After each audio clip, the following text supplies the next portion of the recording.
Hello, everybody, and thank you for tuning in to Mixed Texan Politics. If you have not done so, please subscribe to my channel and like this video. In the box below, you will see my online store. You get 15% off until February 5th. All right, let's get started here on this video. Now, this was a story brought to my attention by a subscriber, and it is about a man in Dallas who shot a robber at a Family Dollar. And he was charged with murder because the robber died in the event of the shooting. But I want to play this video for you. Let's watch it together and tell me what you think. Was this shooting justified by this armed citizen? Let's check this out. For shooting and killing an unarmed robber he believed was attacking two dollar store employees. Hello, everybody. I'm Heather Hayes. And I'm Steve Eager. It's 9 o'clock. After the shooting, he stayed on the scene, waited for the police to come, and spoke with police. Dallas police tell us Kevin Jackson was legally carrying the gun he used to shoot and kill Philip Betts inside a Family Dollar on South Lancaster Road last night. He told police he was worried about the safety of the two female employees who were being attacked. Fox 4's Davidson Tendry is live with a look at the murky legal situation surrounding this shooting. David. Yes, Steve and Heather, the murder charge raises questions about when witnessing a violent crime, when is it appropriate to step in and use deadly force?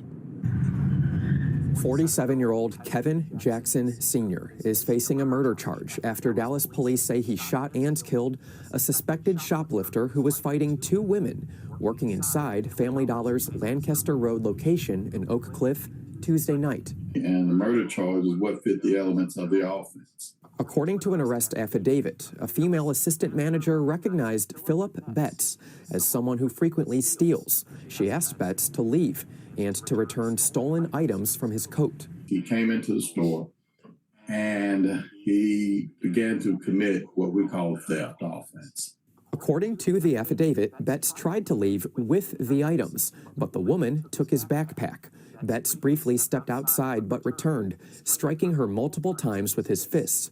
Another female employee intervened by spraying Betts with mace and trying to get him to leave. They began fighting. Jackson, who police say is not connected to anyone involved, walked in and noticed the fight, and after watching for a moment, pulled out his firearm, told the women to move, and fired a single shot, which killed Betts. Was that a legal gun? Yeah, it was a legal gun. You know, just from looking at it, this guy was going about his business at the store and saw something that alarmed him, and he took action based on something that he really perceived was necessary at that time. Former prosecutor, now criminal defense attorney Robert Rogers, who's not connected to this case, argues it may have been legal for Jackson to shoot Betts. Based on the facts as I read them in this affidavit, I believe that's a clear robbery where the person is starting to use force to enable him to complete the offensive theft. Dallas police confirm it labels the initial offense as a robbery. Jackson, who does not have a criminal history, according to Fox 4's search of court records, waited for police to arrive. He agreed to an interview at headquarters. He said he was concerned for the safety of the two women and aimed for Betts' leg.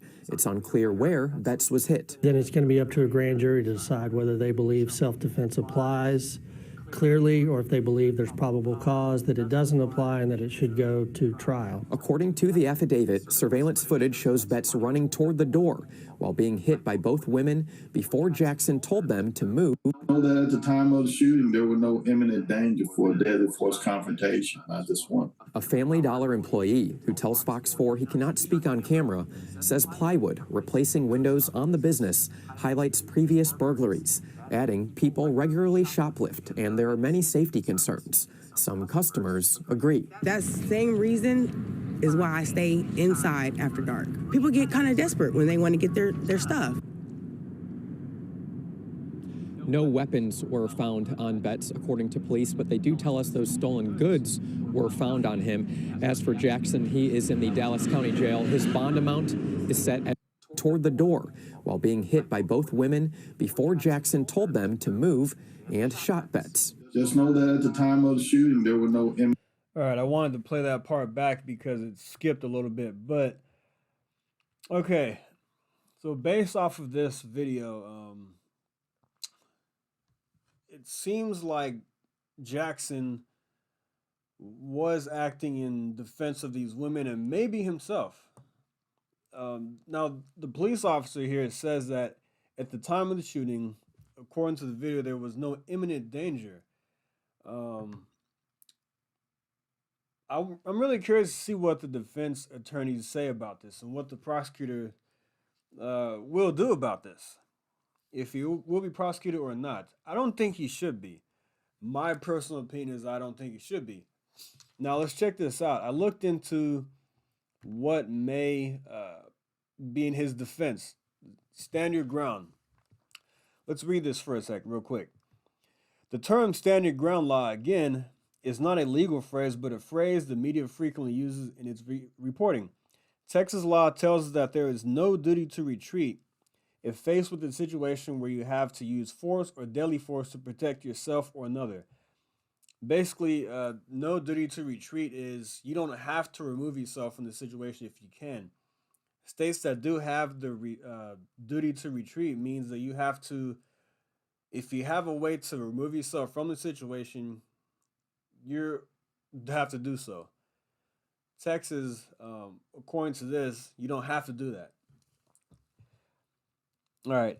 Now look, I'm licensed to carry. Now I know Texas has constitutional carry now, but I do have a concealed handgun license in the state of Texas. And during my class, I was told that if you can put yourself in the shoes of another person and you feel like you're in danger, then you have a right to shoot them. Using a firearm is an adequate response. If you see somebody else being attacked and you feel like they're in danger, and if you can put yourself in that situation and you feel like you're being in danger, yes, you can use your gun. This is what I was told during my class. Let's keep reading here. Even if by retreating you could avoid the entire situation, you do not legally have to. There you go. Texas Penal Code State 932 states that in defending yourself or another person, you have no duty to retreat. If you have a legal right to be at that location where deadly force is used, yes, he had a right to be inside the Family Dollar. So there you go. You did not provoke the situation against the person who deadly force was used. Yes, he did not provoke the situation. The guy came in and robbed the store. Jackson did not provoke this entire thing. And you were not engaged or in criminal activity at the time of deadly force was used. That applies here as well. He was not engaged in any criminal activity. He was legally carrying a firearm. He was inside of a store where he was allowed to be.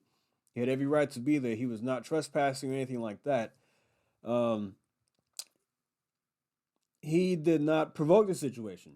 So these three apply in this situation. If we're going by a stand your ground law, the statute is better classified as no duty to retreat law. Under these circumstances, a prosecutor or law enforcement can no longer argue that you had a reasonable escape route or that you should have had to fall back before justifiably using deadly force. If you are facing a criminal charge qualifying under the statute could mean the difference between conviction or not. In order to receive no duty to retreat protection from the law, you must first have been justified under the Texas Penal Code in using force or deadly force. As we discussed above, Texas Penal Code 9.32 states that you will be presumed to be legally justified in using deadly force if someone is attempting to enter, or removing you, or attempting to remove you from your occupied habitation, vehicle, or workplace. The Texas Penal Code also states that you will be presumed to be justified in using deadly force if someone commits or attempts to commit aggravated kidnapping, murder, sexual assault, aggravated assault, robbery, or aggravated robbery. Deadly force can be used to stop any of these crimes, as well as when it may be immediately necessary to protect yourself or another person from the attacker's use of deadly force. If you're anywhere you have the right to be, only then does use of deadly force with no duty to retreat apply under the statute. To paraphrase a very effective jury argument, the statute is designed to protect you when trouble finds you, but not when you go looking for trouble. Okay, that's very important at the end there. It reiterates, if you're anywhere you have the right to be, deadly force can be used to stop any of these crimes, as well as it may be necessary to protect yourself or another person. The attacker's use of deadly force. These women were being attacked, punched. Apparently, according to what this video says, they were being attacked, and this guy stepped in. Now, the police officer did say at the time of shooting, there was no immediate threat. So we don't know what happened from the video. I have not seen the video. I mean, we're only going based on what we have here, from beginning to end. What happened?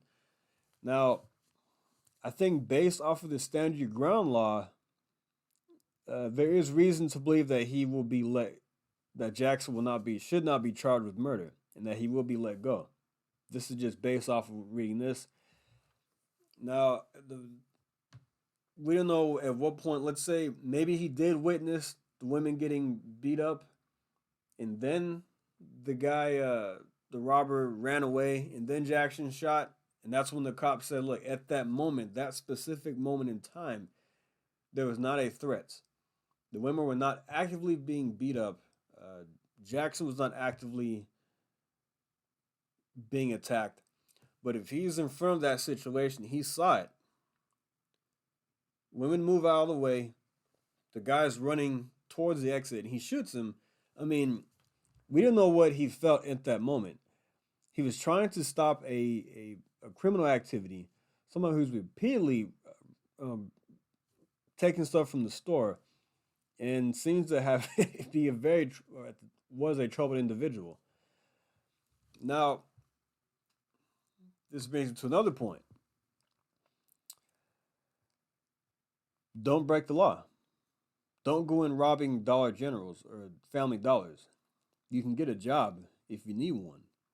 This is what happens when you do stupid stuff.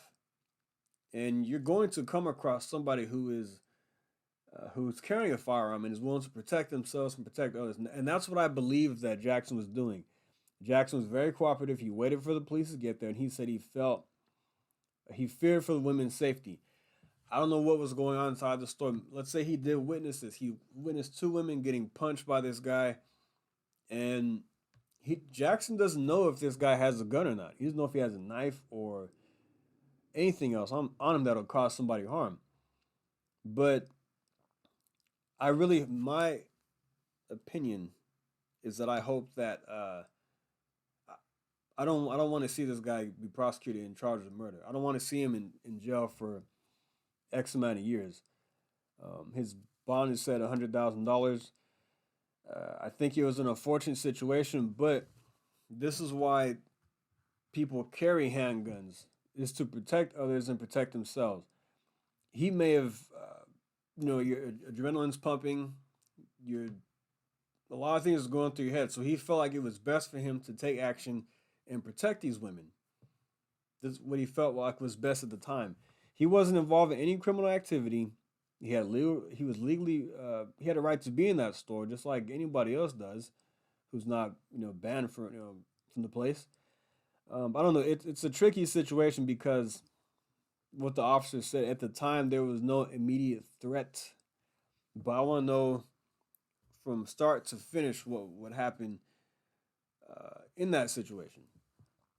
And like I said, this is just me talking. I do, based off of what I read in this Texas, in the stand your ground or no duty to retreat, this guy is justified in shooting him.